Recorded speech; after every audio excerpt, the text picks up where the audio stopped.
성령으로 하나 되는 교회라는 제목으로 하나님 말씀 같이 나누려고 합니다. 오늘은 특별히 당의 헌신 예배로 우리가 주 앞에 모였습니다. 당의 헌신 예배를 통해서 당회인 저뿐만 아니라 우리 신부 장로님들 그리고 헌신하고자 각오하는 믿음의 종들 하나님 말씀 앞에 다시금 세움 받았으면 좋겠습니다.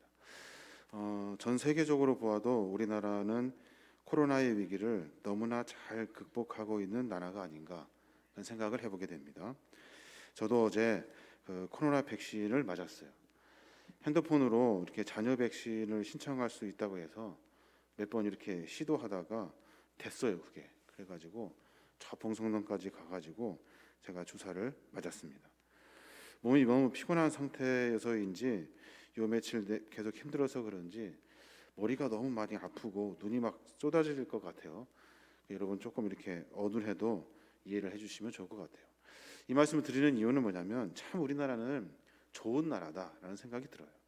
여러 시스템이나 여러 백성들의 생각들이 참 건전하고 좋은 나라가 아닌가.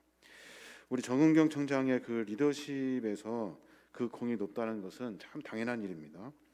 그러나 그보다 먼저 우리 민족의 대부분의 사람들이 정신을 차리고 옳은 판단을 하면서 흔들리지 않고 단합했기 때문에 그렇기 때문에 이 코로나의 위기를 잘 극복하고 있지 않았나 생각을 해보게 됩니다.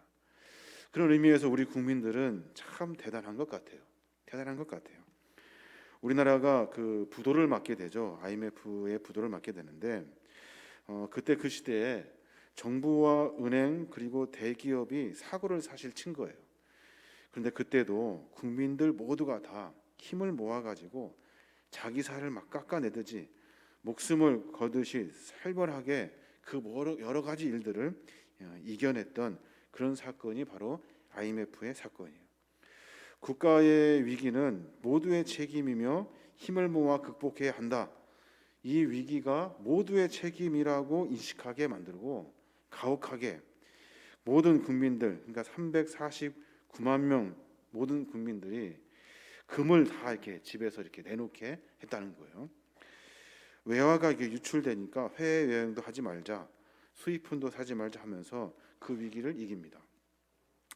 나라의 위정자들은 연약한 민초들이 나라를 사랑하는 그 순수한 마음을 이용이나 하듯이 금을 모으기 시작하고 또 그 금모으기 운동이 근면하고 절약 운동으로 대대적으로 홍보하고 종용을 하죠. 그러면서 정부와 은행, 기업의 책임은 다 사라져 버립니다. 여하튼 우리나라 온 국민은 이 위기를 잘 극복합니다. 장롱 속에 넣어뒀던 금부치를 다 들고 방송국으로 길거리로 나와서 정말로 금을 팔아 IMF의 문제를 해결하죠. 금이 사실은 IMF를 해결한 것은 아니에요. 사실은. 근데 사실은 이 정신의 문제, 국민들의 정신의 문제, 의식의 문제가 참 대단하다라는 생각을 해보게 됩니다. 한 가지 더 예를 들어 말씀드리면 전두환도 한 건을 하죠. 전두환 금강산 평화의 댐이라는 그 얼척이 없는 속임수에 온 국민은 성금을 모읍니다. 그때 모은 성금이 얼마큼이냐면 3,995억이래요. 그 안에 제 돈 500원도 들어있어요. 그 안에. 저도 500원 냈거든요. 요즘은 이렇게 변했어요. 어떻게 변했냐면 그 댐의 가운데 이렇게 막 구멍을 뚫었어요. 사실은 구멍 뚫은 거 아니고 벽화를 그려놓은 거예요. 남과 북이 이렇게 물길이 막혀 있는 그 물길을 이렇게 트릭 아트라고 해가지고 큰 벽화를 거기다 그려놓고 그 벽화가 마치 저쪽하고 이쪽하고 뚫려 있는 것 같이 북쪽에서의 물이 남쪽으로 넘어올 수 있는 것 같은 그런 트릭을 만들었어요. 저는 이걸 보고 참 깜짝 놀랐어요. 어떻게 이렇게 위정자들은 공포를 자극하고 위협하는데 이렇게 혈안이 됐는데 백성들은 이것을 선하게 풀어요. 선하게 풀어서 마치 금방이나 북쪽에 있는 물이 남쪽으로 이렇게 넘어와서 함께 그 물을 같이 마실 수 있는 것 같은 그런 의미를 그 안에 부여 넣는 거예요. 저는 나라의 몇몇 높은 사람들 때문에 이 나라가 이렇게 존재하고 있다 생각하지 않습니다. 어떤 영웅이 나타나 가지고 이 나라를 세우는 것도 아니에요. 이 나라가 이렇게 존재할 수 있는 이유는 백성들이 옳고 그름을 판단하고 그 소리를 낼 수 있었기 때문에, 또 백성들이 그 생각과 그 의지를 가지고 여러 가지 위정자들의 잘못된 생각을 옳게 판단하고 몸부림쳤기 때문에, 그렇기 때문에 이 나라가 이렇게 되어지지 않았나 하는 생각이 들어요. 백성들은, 국민들은 위정자들보다 훨씬 더 똑똑한 것 같아요. 맹자의 그 정치 사상에 보면 그런 글이 있어요. 정치를 할 때 두 가지 정치가 있대요. 하나는 패도 정치라는 것이 있대요. 패도 정치가 뭐냐면 힘으로 하여 어린 척하면서, 그러니까 어지러운 힘으로 하면서 착한 척, 어진 척을 하면서 이렇게 백성을 치리하는 거예요. 궁극적으로는 힘으로 다 해요. 그런데 겉으로는 어진 척을 하는 거예요. 착한 척하고 인자가 많은 척하는 거예요. 이게 패도 정치래요. 또 맹자가 말하는 정치 사상 중에 하나가 있는데 왕도 정치라는 것이 있어요. 그 말이 뭐냐면 위도 정치라고도 말하는데 백성의 뜻을 가지고 정치하는 것을 위도 정치, 위민 정치, 왕도 정치라고 그렇게 말한대요. 맹자의 그 정치 사상을 가만히 들여다보면 우리나라 위정자들, 그리고 힘 있는 사람들, 권력 있는 사람들이 백성을 어떻게 치리하고 그리고 백성들과 함께 해야 되는지에 대한 이야기가 명확하게 드러나게 됩니다. 우리 교회는 코로나의 위기를 다른 어느 교회보다 너무나 잘 이기고 있다고 생각합니다. 교회 모임이 금지되었을 때 저희 당회는 교회 내실에 집중했어요. 교인들의 어려움을 인식하고 도울 수 있는 방법을 찾았고, 그리고 지역사회와 연대하여 지역 마을을 섬길 수 있는 모양을 갖추려고 노력했고, 또 지역 교회의 어려움의 소식을 듣고 당회는 어떻게든지 도와 살리려고 노력을 했습니다. 또 재정의 약화가 현실로 다가오면서 재정의 건전성을 회복하려고 여러 가지 것들을 준비했고, 또 지역과 환경의 문제를 인식하고 교육하고 실천하는 일에 집중하면서 코로나를 지내온 거예요. 우리가 이번 주에도 다른 교회에서 저희 교회에 방문을 한대요. 여러 가지 환경적인 문제를 가지고 활동했던 것들, 그리고 코로나 시대 때 지냈던 여러 가지 일들을 같이 나누려고 저희 교회를 탐방한다는 거예요. 인간적으로 이야기하면 코로나의 상황은 얼마든지 교회가 무너지고 와야 되고 힘을 잃어버릴 수 있는 상황입니다. 여러분 잘 아실 거예요. 그러나 우리 교인들이, 우리 교우들이 이 어려움을 만났을 때 마치 우리나라 국민들이, 우리나라의 국민의 정신들이 그래서 함께 이 어려움을 이겨냈던 것처럼 우리도 마찬가지 코로나의 이 어려운 시기를 함께 단합하여 협력해서 선을 이루어내는 그런 결과를 도출해냈다는 거예요. 저는 거기에 참 자부심을 느껴요. 참 잘하고 있다라는 생각이 들어요. 하나님은 우리에게 이렇게 말씀하셔요. 3절에 보면 성령의 하나 되게 하신 것을 힘써 지키라. 성령의 하나 되게 하신 것을 힘써 지키래요. 성령께서 우리로 하여금 하나 되게 하신다는 거예요. 어려운 일이 있을수록 우리는 흩어져서는 안 돼요. 어려울수록 정신을 바짝 차리고 성령께서 우리로 하여금 하나 되게 하신 것을 힘써 지켜야 돼요.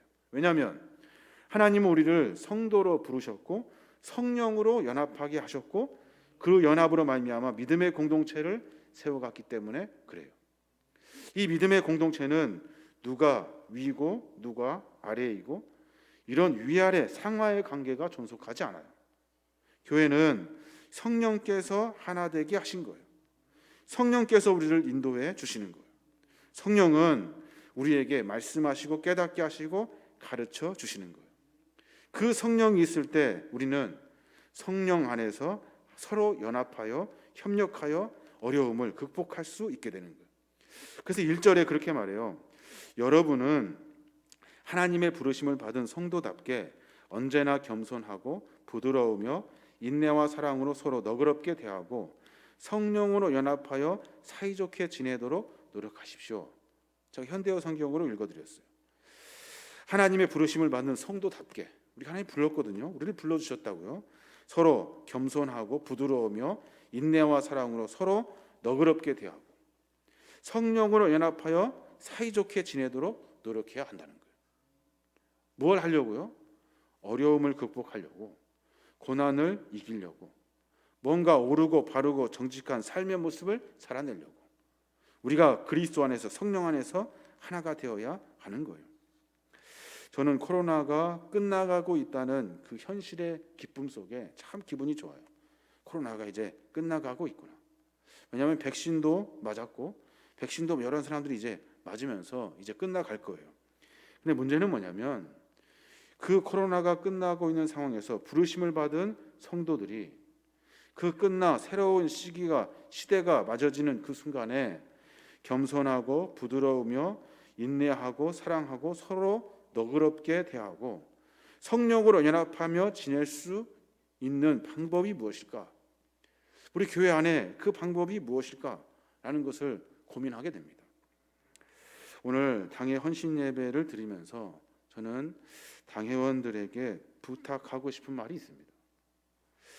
우리가 삶을 살아내면서 교회 안에 믿음의 공동체를 세워가면서 성령으로 연합할 수 있는 방법, 우리가 이 어려움을 훨씬 더 쉽게 극복할 수 있는 방법, 그 방법을 제시하고자 하는 거예요. 또 저도 역시 당회원입니다. 저도 역시 장로거든요. 저도 역시 장로로서 제가 점검하고 돌이켜야 될 이야기들을 같이 나누고 함께 연합하여 귀한 일들을 감당하려고 하는 거예요. 내린 결론은 뭐냐면 저희 교회가 이제 코로나를 이기고 서로 함께 연합하여 성령 안에서 주의 사명을 감당하려면 우리 교회는 개혁해야 한다는 인식을 갖게 됐습니다. 우리 교회는 개혁되어야 돼요. 개혁되어야 돼요. 개혁은 혁명과 좀 다르죠. 개혁은 급진적이거나 본질적인 변화가 아니라 사회의 특정한 면의 점측적인 변화를 이끌어내는 것을 개혁이라 말해요. 그래서 하나씩 고쳐가는 거예요. 고쳐가면서 개혁하는 거예요. 오늘 헌신 예배를 드리고 있는 가르치고 치리하는 장로인 저와 또 목사와 협력하여 행정과 권징과 치리하는 장로인 시무 장로님들 잘 듣고 하나씩 실천해 주셔야 하는 거예요.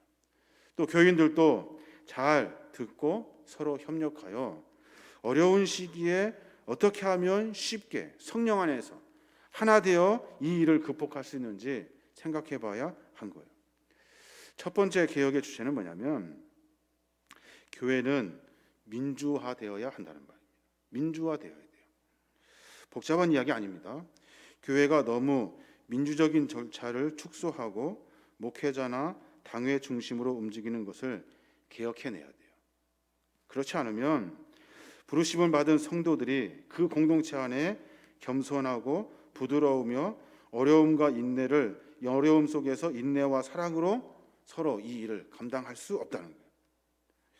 민주적 절차를 축소할 때 교회는 그 건강성을 잃어버리게 되는 거예요. 어려움 닥칠 때 일치를 이루지 못하고 어려움 닥쳤을 때 쉽게 다른 이에게 문제를 전가해 버리고 어려움이 닥쳤을 때 위기감을 느끼게 되는 거예요. 왜냐하면 그 일은 내 일이 아니다라고 생각하기 때문에 그래요. 특별히 우리 교회는 교회의 민주화를 이루어야 돼요. 말이 거창합니다만 우리가 민주적 절차를 축소하여 목회자나 당회 중심으로 움직이는 일을 개혁해야 한다는 말이에요. 비민주적인 교회는 결국 교인들을 어떻게 만드냐면 소극적인 신앙생활을 하게 만들어버려요. 성도들은 당회에 많은 일들을 위임합니다. 위임할 수 있어요. 그러나 위임이 잦아지고 위임하는 일들이 많아지면 당회에 권한이 생기게 됩니다. 그 권한은 무엇으로 변질되냐면 권력으로 변질돼요. 그 권력은 성도들의 의견 개진의 기회를 상실해버리게 만들어요. 우리 교회가 그렇다는 것은 아니에요. 우리 교회는 더더욱 민주적인 방식으로 삶을 고살해야 하는 거예요.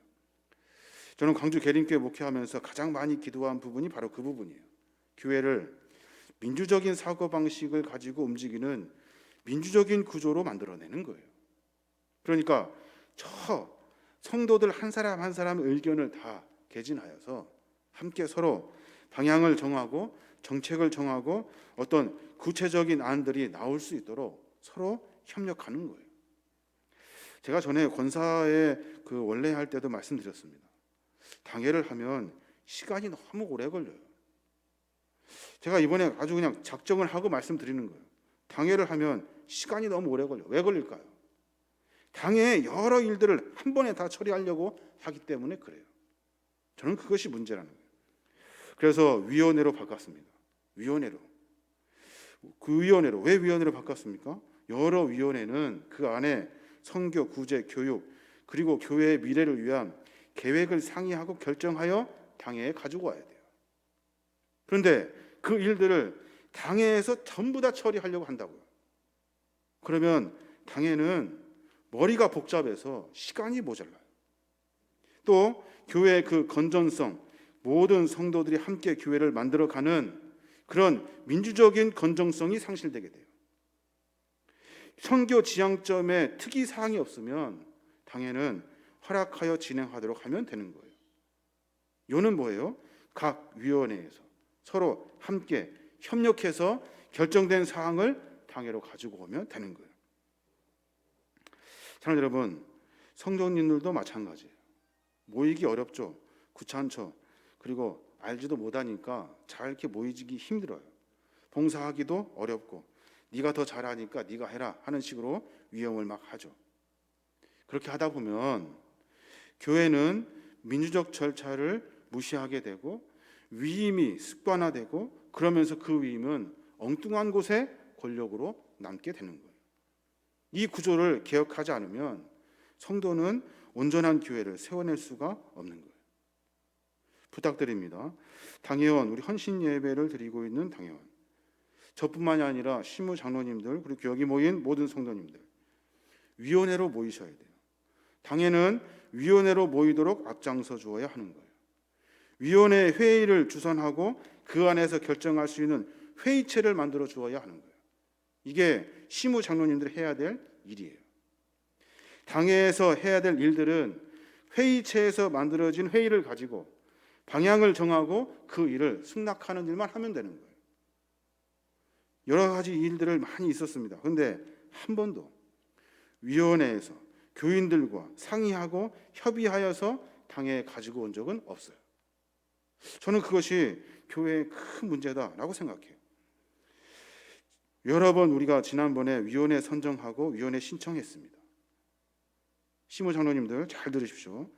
위원회에서 들어온 명단들을 가지고 문제를 위원회에서 협의할 수 있는 협의체를 만들어 주셔야 돼요. 거기 안에서 회의되고 이야기가 되어져야만이 교회는 건전한 민주적 체계가 만들어지게 되는 거예요. 당회는 정책 당회로 모이면 돼요.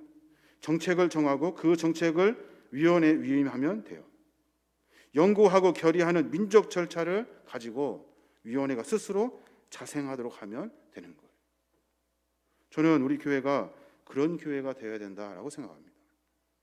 여기에서 글쎄요, 제가 부족해서 그런지 모르지만 여기에서 조금 더 교회가 성장하거나 어떤 깊이 있는 문제 혹 어려운 문제에 닥쳐게 되면 모든 교회가 하나로 일치되기가 쉽지 않을 것 같아요.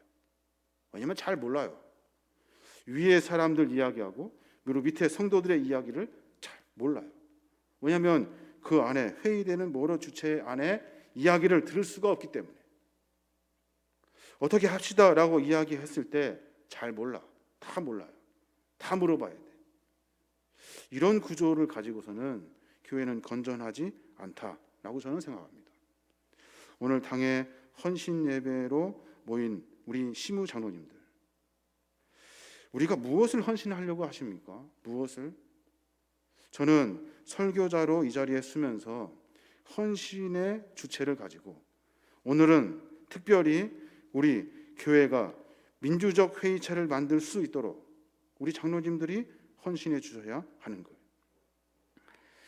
모이게 하고 그리고 전도하듯이 위원회 한 사람 한 사람을 불러 모아가지고, 어려운 일이겠죠, 모여서 그 안에 회의를 주제를 가지고 그 안을 문건을 가지고 문제를 해결하는 거예요. 그것이 중요하다. 교회 민주화는 제 목회에 있어서 가장 중요한 화두예요. 이것은 장로님들과 교우분들이 해 주어야 할 일입니다. 말씀을 드렸고 방향은 정해졌어요. 결제하는 것도 마찬가지예요. 안수 집사님들 팀장님이 되어 주셔서 결제해 주십시오라고 말씀드렸어요. 근데 결제가 안 돼. 결제가 안 되면 어떻게 될까요? 일이 안 되겠죠. 일이 안 돼요. 그러니까 장로님들이 어쩔 수 없이 또 결제를 해요. 이런 구조가 되어서는 교회는 건전하지 않아요. 성장할 수 없어요. 이제 제가 해야 될 일을 말씀드릴게요.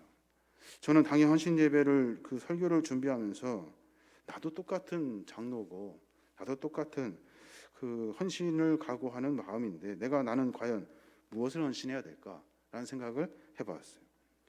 자, 여러분, 교회는 민주적으로 문제를 해결해야 돼요. 당연해요. 세상 조직과 교회 조직의 결정 원칙에는 차이가 별로 없어요. 똑같아요. 모두가 다 다수결로 의견을 묻고 결정하죠. 그런데 교회는 가장 중요한 것이 있어요. 아무리 결정을 해도 가장 중요한 한 가지, 그것이 뭐냐면 그것이 과연 하나님의 뜻인가 하는 것을 묻는 거예요. 과연 그것이 하나님의 뜻인가? 교인들이 아무리 다 결의하고 다 손들고 해보자고 이야기해도 그것이 과연 하나님의 뜻인가? 교인들의 생각이 어떤가 살피는 것 중요합니다. 이 일에 하나님의 뜻이 무엇인가 살피는 것이 더 중요해요. 하나님의 뜻을 찾는 데 있어서 가장 중요한 것은 뭐예요? 성경이에요. 하나님의 말씀. 이 성경의 말씀이 무엇하고 기록되어 있는지 찾아서 이 일이 과연 하나님의 뜻인지를 맞춰야 하는 거예요. 성경을 통해서 하나님의 뜻을 찾는 데는 전문성이 요구돼요. 잘못하면 성경을 자기중심적으로 잘못 해석할 수 있기 때문에, 성경을 가지고 자기의 뜻과 고집을 내세우고 주장할 수 있기 때문에, 하나님의 말씀에 자기 말씀을 섞어가지고 자기가 하고 싶은 대로 말할 수 있기 때문에 이 자리는 그런 자리예요. 설교를 하는 사람은 이런 시험에 빠질 수 있어요. 사람이 완전할 수는 없죠. 그런데 조금 더 정확한 하나님의 뜻을 찾기 위해서 신학교도 세우고 학교를 통해서 전문적인 목회자를 배출합니다. 모든 것들은 성경을 우리의 삶 가운데 어떻게 삶의 현장에서 더 정확하게 해석해서 삶 속에 하나님의 뜻을 찾아가는가, 이것이 목회자의 사명이에요. 교회는 그런 훈련받은 사람을 목회자로 청빙해서 목회를 맡기죠. 저에게 받은 사명이 그거예요. 저는 목회에서 가장 중요한 부분이 설교라고 생각해요. 설교. 저는 말이 좀 빠르고 조사가 다 빠지고 앞뒤가 잘 맞지 않고 서론이 너무 길어요. 무슨 얘기하려고 하는지 서두만 들어서는 머리가 아파요. 그런 약점들이 있어요, 저한테. 그런데 가르치는 장로인 저로서 계림교회에 주시려고 하시는 하나님의 뜻을 찾는 그 작업에 저는 목숨을 걸려고 해요. 이 일을 몸부림치면서 삶을 살아내지 않으면 그건 목회자가 아닌 거죠. 설교자는 설교를 준비할 때 하나님께만 집중해요. 성경에만 집중하게 되어 있어요. 설교 준비 과정도 마찬가지. 그 안에서 하나님의 뜻을 찾아내고 깨달은 하나님의 뜻을 선포해야 하는 거예요. 이게 제가 할 일이에요. 그렇게 적어놓고 생각해 보니까 이것처럼 복잡하고 어려운 일이 없어요. 포기하고 싶은 경우가 너무나 많아요. 이걸 과연 내가 할 수 있을까? 그러나 이 작업은 목회자에게만 주어지는 하나님이 주시는 사명이에요. 그 누구도 끼어들 수가 없어요. 그러니까 아무리 다수결로 다 정하고 말해도 목회자가 설교의 말씀을 통해서 하나님을 찾아가는 이 작업, 그래서 설교를 통해서 선포되는 말씀을 통해서 우리 모두가 다 성령께서 하시는 그 모든 일치의 연합을 깨닫고 함께 가는 거예요. 이게 바로 가르치는 장로인 저의 사명이에요. 저는 하나님의 뜻을 찾는데 선택된 도구로 하나님이 저를 부르셨어요. 이 사실을 절대로 잊어서도 안 되고, 또 여러분도 이 사실을 인정해 주어야 하는 거예요. 그런데 여기에 아주 연약하고 취약한 약점이 들어있어요. 그것이 뭐냐면 이 목회자의 양심, 이 신앙적인 양심이 흔들릴 때가 있다고요. 하나님의 뜻을 교인에게 선포하고 교육할 때 설교자 자신의 욕심과 야망이, 사심이 그 안에 들어가면 교회 공동체 전체가 엉망이 돼버리는 거예요. 거기에서 오는 중압감을 참 이길 수가 없어요. 대충 할 수가 없어요. 자신의 생각과 뜻을 하나님의 뜻이라고 선포해서는 안 된다는 거예요. 그런데 그게 그렇게 쉽지가 않아요. 참으로 많은 경우 저와 같은 목회자들이, 설교자들이 그와 같은 실수를 계속해서 범하고 있어요. 그래서 한국교회를 부패하게 만들었고 수치스럽게 만들었어요. 성경에 보면 마지막 심판날에 선지자라고 하는 많은 사람들이 하나님 나라에 들어가지 못하게 될 것이다, 주님 말씀하셔요. 그때 당황한 목회자들이 뭐라고 합니까? 저희들은 하나님의 이름으로 귀신도 내쫓고 병을 고치고 예언을 했던 그런 사람들입니다 라고 말해요. 그랬더니 주님 하시는 말씀, 불법을 행한 자들이라고 말씀하셔요. 그리고 지옥에 들어가라고 명령하셔요. 그리고 내가 너희를 알지 못한다라고 분명히 말씀하셔요. 왜 그럴까요? 하나님의 뜻을 빙자하여 자기의 뜻과 생각을 고집했던 사역 때문에 그래요. 목회자는 그런 약점이 있다고요. 목회자는 설교자인 동시에 행정가예요. 저는 행정은 민주적으로 해야 된다라고 생각해요. 민주적인 정당한 절차와 회의를 통해서 결정하고 일은 추진해야 돼요. 그런데 그것이 다가 아니에요. 하나님의 뜻을 찾아야 돼요. 무엇이 하나님의 뜻인지를 찾아가야 하는 거예요. 저는 가르치는 장로로 부름받았습니다. 그러니까 목사의 역할은 하나님의 생각은 무엇이고 하나님의 뜻은 무엇인가를 찾는 것에 있어요. 거기에 우리가 사명을, 목숨을 걸어야 하는 거예요. 교인들의 뜻은 무엇이고 교인들이 바라는 것은 무엇인가 읽고 반영하는 것 중요합니다. 그보다 더 중요한 것은 하나님의 뜻이 무엇이고 하나님이 바라시는 것이 무엇인가를 찾아 함께 추진하는 것이 더 중요해요. 그러니까 어떻게 해야 돼요? 저도 그렇고 여러분도 그렇고 어떤 일이 있을 때, 어려운 일들이 있을 때 말씀 앞에 서서 우리의 생각과 뜻을 잠시 유보하고 하나님 앞에 무릎 꿇고 말씀하십시오. 주님 말씀하십시오.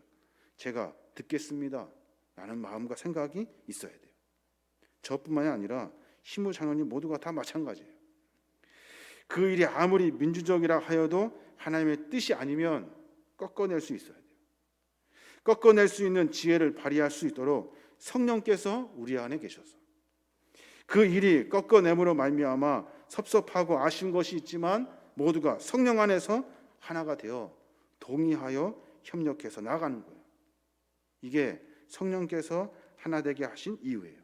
그때 교회는 평안하게 되고 그때 교회는 하나님의 은혜를 누리게 되는 거예요. 사랑하는 여러분, 저는 교회를 위해서뿐만 아니라 저 자신을 위해서도, 저 신앙의 그 신앙적 양심과 구원을 위해서도 하나님의 뜻을 빙자하여 내 뜻을 고집하는 목회자가 되고 싶지 않아요. 여러분도 저를 잘 감시해 주셔야 돼요. 그래야 건강한 목회를 할 수 있고 건강한 교회를 세워갈 수 있는 거예요. 하나님께서, 성령께서 매번 성령의 뜻을 의존하면서 하나님의 뜻을 찾아가는 그런 전문가가 되고 싶어요. 그러니까 넘어지지 않도록 매번 기도해 주셔야 되고 매번 올바른 길을 선택할 수 있도록 해 주어야 하는 거예요.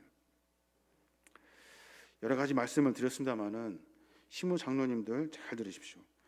교회를 민주적 공동체로 만들어야 돼요. 서로 협력하고 서로 하나가 될 수 있도록 더 열심히 사명을 감당하셔야 돼요. 저는 목숨을 걸고 내 뜻을 관철시키려고 하는 목회가 아니라 하나님의 뜻을 관철시키는 목회를 할 수 있어야 되는 거예요. 그래야 건강한 교회가 되는 거예요. 저는 장로를 피택하면서 그런 장로가 되었으면 좋겠어요. 어떤 장로요? 교회 오래 다닌 사람? 아니요. 저는 어떤 그룹을 만들어낼 수 있는 사람, 한 사람 한 사람 영혼을 소중히 여기면서 함께 그리스도의 사랑으로 연대할 수 있는 사람, 서로 함께 만들어 하나님의 거룩한 나라를 세워갈 수 있는 사람, 그 사람이 장로가 되어야 하는 거예요. 그래야만이 제가 오늘 하는 설교를 이해할 수 있어요. 위원회 안에서 함께 협력할 수 있는 사람들이 장로가 되어야 건강한 교회가 되는 거예요. 인간적으로 보면 절대절명의 순간이라 할 수 있는 코로나의 어려움, 우리는 잘 극복해 왔다고 스스로 자찬하고 있다고요. 앞으로 어떻게 할 거냐? 앞으로 어떻게 할 것이냐가 문제예요. 과거로 다시 돌아갈 거냐? 아니면 우리가 생각하는 그 틀 안에서 몇몇이 모여서 생각하는 것 가지고 교회를 진행해 나갈 건가? 아니면 제가 서두에 말씀드린 것처럼 백성들과 국민들은 훨씬 더 똑똑해요. 모두의 의견을 수렴해서 모두의 교회를 세워낼 것인가? 국민과 교인은 어쩌면 리더라고 말하는 우리들보다 훨씬 더 성숙해 있다는 사실을 깨달으셔야 돼요.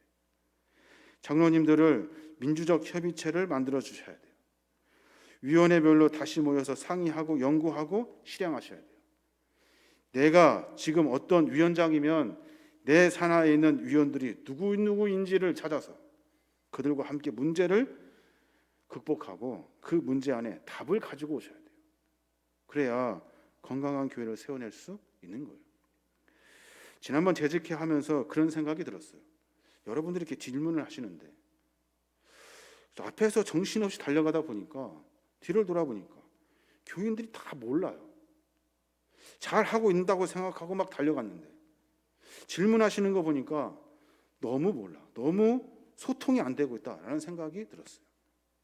왜 그럴까요? 앞에 교인분들이 너무 많은 위임을 주셨어요. 너무 많은 고난을 주셨어요. 앞에 정신없이 달려가고만 있는 거예요.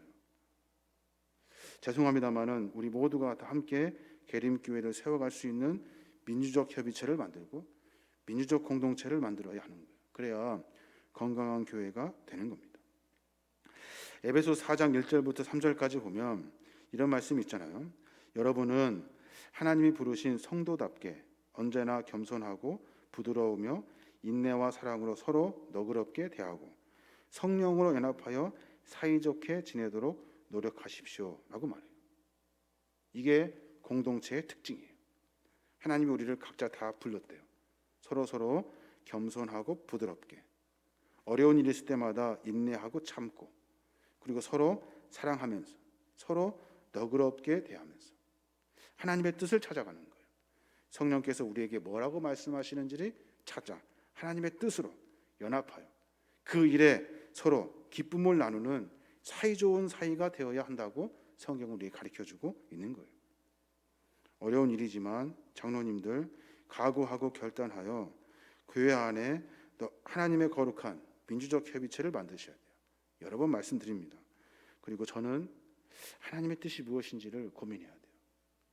오늘 설교를 준비하면서 참 그런 생각이 들어요. 머리가 너무 무겁고 주사를 맞아가지고 막 눈이 막 쏟아지려고 하는데 어떻게 할까 고민이 들더라고요. 근데 중요한 것은 뭐예요? 그래도 준비한 설교를 접을 수가 없어요. 대충 할 수가 없어요. 오늘 어려운 말씀을 제가 드렸습니다. 간곡한 표현 용서하시고 또 우리에게 삶 가운데 하나님이 하시는 분명한 말씀으로 듣고 삶을 고쳐내어야 하는 거예요. 수요일 예배는 특별히 교회는 중진이 없습니다만은 그래도 신앙생활 열심히 하시는 분들이 모이시는 그 모임이잖아요. 여기서 모여서 함께 기도하고 함께 협력하면 계림교회는 세워갈 수 있어요. 우리 모두가 다 한 걸음 더 안으로 깊이 들어와야 돼요. 그래서 교회에 서로 협력하고 서로 사랑하고 서로 함께 상의해서 하나님의 교회를 세워나가야 하는 거예요. 늘 한 발짝 물러서려고 하고 그리고 서로에게 위임하고 맡기려고만 하고, 그리고 니네가 해라 라고 하면서 넘겨버리면 교회는 이상한 구조가 돼버리는 거예요. 제 이야기를 좀 이해해 주셨으면 좋겠어요.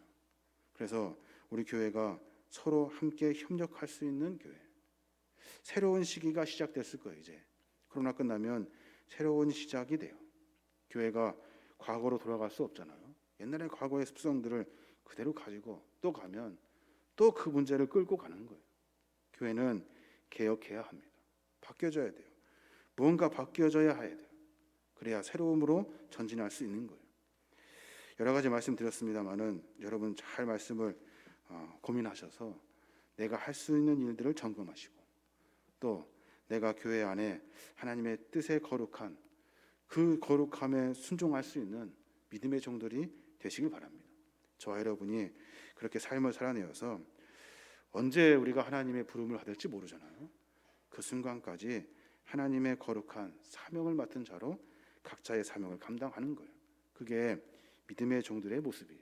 저와 여러분이 그렇게 살아내시길 주님의 이름으로 축원합니다.